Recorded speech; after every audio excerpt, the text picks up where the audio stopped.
Welcome to the TMC Newsroom. Rich Tehrani here at IT Expo West 2012 in Austin, Texas at the Austin Convention Center.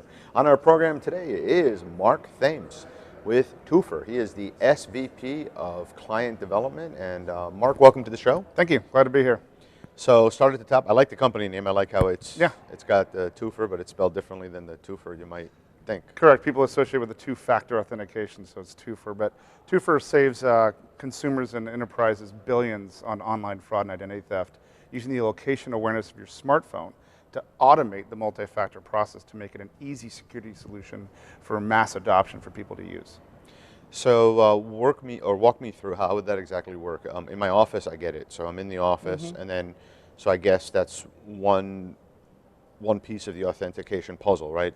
Well, most people use usernames and passwords as their authentication. Right. However, usernames and passwords are broken, and if you just use that, people can get into your access your accounts, access your identity, your reputation. So what Toopher does is uses not only your username and password. Once that's correct, it then goes in and knows what machine you're coming from. It also registers with your smartphone, so it knows where you are. Now, the nice thing about Toopher is if you tell it to remember that location, that you trust that location, it can automate the process in the future to where you can keep your phone in your pocket, to where you don't have to always do something. So that's what Toopher does.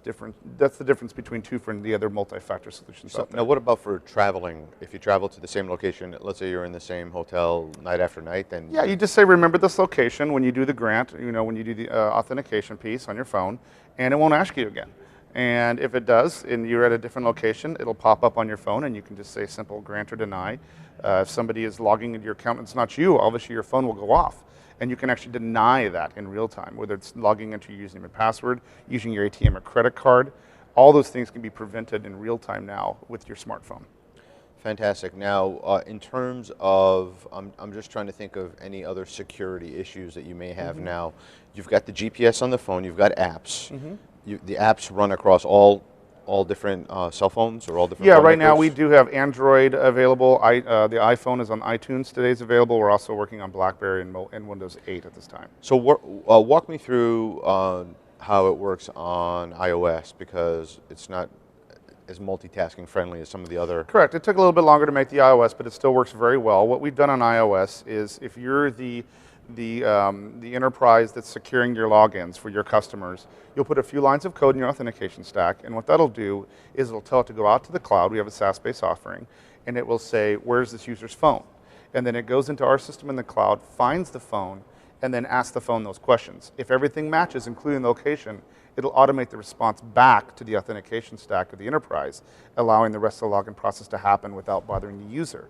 If the location's not there, or there's something different, like the different machine name, different location, different username, those types of things, then it will ask the user again to prompt and say either grant or deny the access, and then if they want to automate it again, they can just flip it and say automate from here.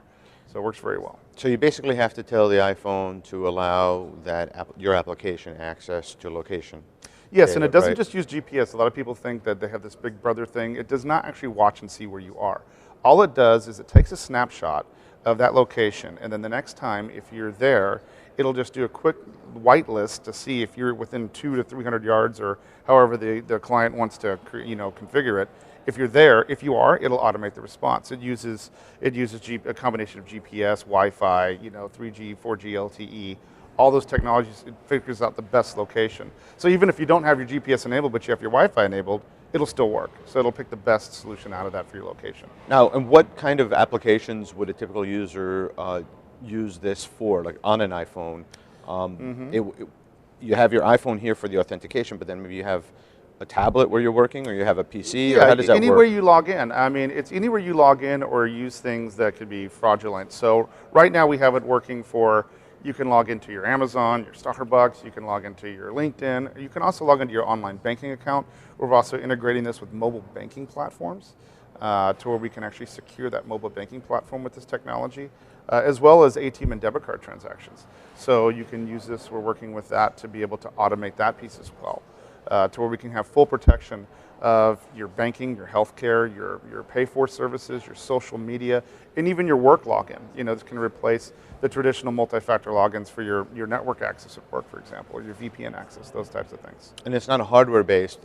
Recently, within the last year or so, there were some encryption codes, and I can't remember the precise technology that was broken into by banks, and they had to send out new, larger cards. That's correct, and there's nothing to actually buy for the consumer, or even the enterprises to give to the consumer, because most people that have their smartphones will just download a free app.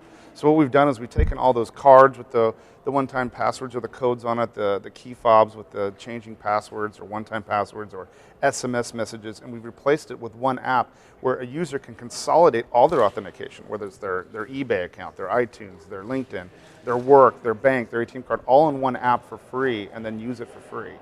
And that's where we've done it. So there's nothing to buy for the consumer. There's also nothing to buy for the enterprise that's deploying this, because we're a B2B2C model. So a client that would sign up with us, let's say a bank, for example, would not have to go buy appliances, have to install servers or systems, unless they really wanted to. All they would have to do is put 4 or 5 lines of code with a toolkit in their authentication stack. It can get a client up running in less than 4 hours, I've seen. Start to finish, doesn't matter how big they are. And they go in and they use the service and they're up and running.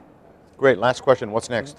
What's next? We're looking at expanding this from just online security into other types of security. We've looked at integrating this with home security systems, cars, vehicles with the keyless fobs, we can actually secure that.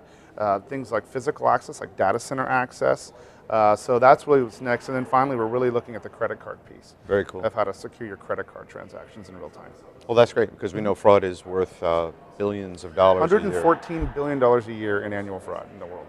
So if we can knock that down, we'll make some significant progress, I guess, in reducing the costs of transactions, which hopefully some of that savings will get passed along to consumers, some to the businesses. Correct, and most importantly, making security convenient for people. That's the key. Excellent. Thanks for being here. Thank you.